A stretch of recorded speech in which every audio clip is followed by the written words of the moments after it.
Subject: Shiphead Eulina. Species: Uricari. Description: reptilian humanoid, no tail, 5 feet 3 inches, 1.6 meters, average height, 135 pounds, 61 kilograms, average weight, 105-year life expectancy. Ship: RSV Lolana, fights with honor. Location: unknown. Our ship had taken a beating, and nobody can tell me where we are. Our nav officer is down and probably isn't going to survive his wounds. My second was already dead, head smashed in by a console detaching when we were hit by the first missile salvo. My own head was reeling from the successive slipspace jumps we had just made. The first jump was to arrive at our destination, and the second was to escape the ambush that had awaited us. The second one was the problem. It had been done out of desperation. We had jumped blind and without shields. We have multiple hull breaches. Our faster-than-light drive is offline. And our engines are not responding. Sir, the panic in the voice of Leona, my head of engineering, was palpable. Evacuate and seal the breached sectors. Initiate distress protocol and try to find out where we are, I managed to say through gritted teeth. This was supposed to be a simple scouting mission. Some warp irregularities that we were supposed to scan and report back on. Our shields didn't even have a chance to spool up before we had been fired on by the Omni-Union bastards. We had been hit hard, and the additional strain of an unshielded warp likely caused even more damage. Sir, the ship that hit us was a destroyer class. My intel officer Kreen informed me. There's no way they were there by chance. That's not good, I replied. We need to inform the Republic as soon as we can.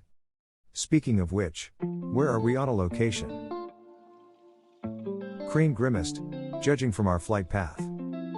We're far beyond our borders. That's also not good. Well, we're also outside of the OU's borders, so it could be worse? Probably. I'll have more info when our sensors come back online. Jumping unshielded desynchronized them. Kreen frowned as she glanced at the nav panel across the bridge. My nav officer, Kron, had been taken to the med bay.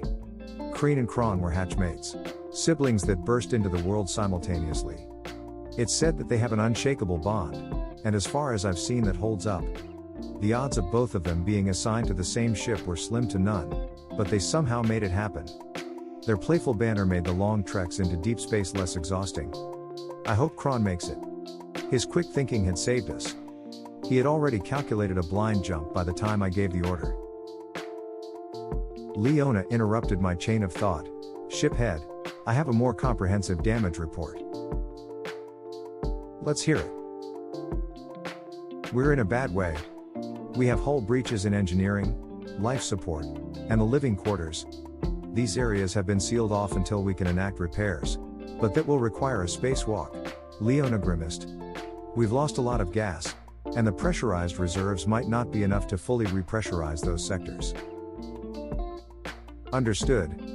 As long as we don't have leaks, you can take your time formulating a plan. Not too long though, or we'll run out of rations. I smiled at my little joke. Leona didn't. We also have no propulsion or shields. Sublights in our FTLD are non-responsive and vacuum exposed. I wouldn't be surprised if we were leaking radiation, but I can't confirm that without our sensors. Our shields are non-functional and our frame is damaged. We're going to need at least dry dock for full repairs, but I think it's likely that the ship is totaled. This was far from the Lolana's maiden voyage. I had been the ship head for 12 years, but the ship had been in service for at least 30. She had started life as a corvette, but is now classified as a frigate. Relatively small for a warship, but faster than most and could pack a punch. As long as we got a swing in, at least. The Lolana could fit a crew of up to 50 but operated best with a smaller crew. We had departed with a crew of 38, including myself. What's our casualties look like? I said, no longer smiling. Leona looked down at his datapad solemnly.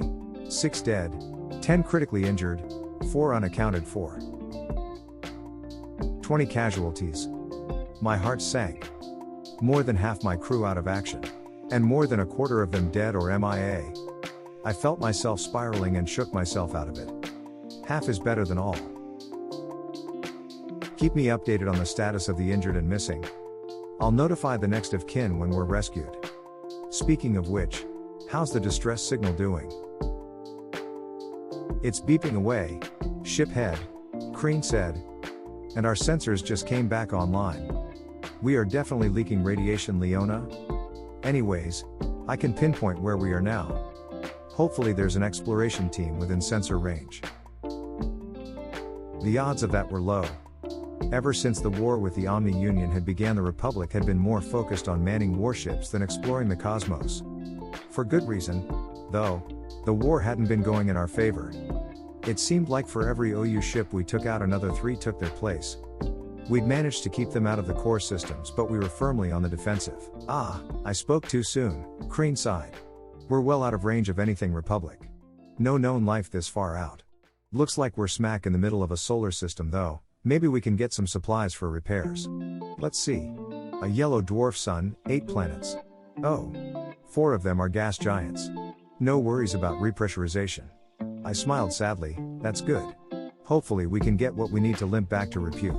Fuck, Crean interrupted me. Ship head, this solar system is inhabited. What? Crean looked up at me. I'm showing signs of advanced colonization on 2 planets and several moons. Actually, one of the planets look like a capital world.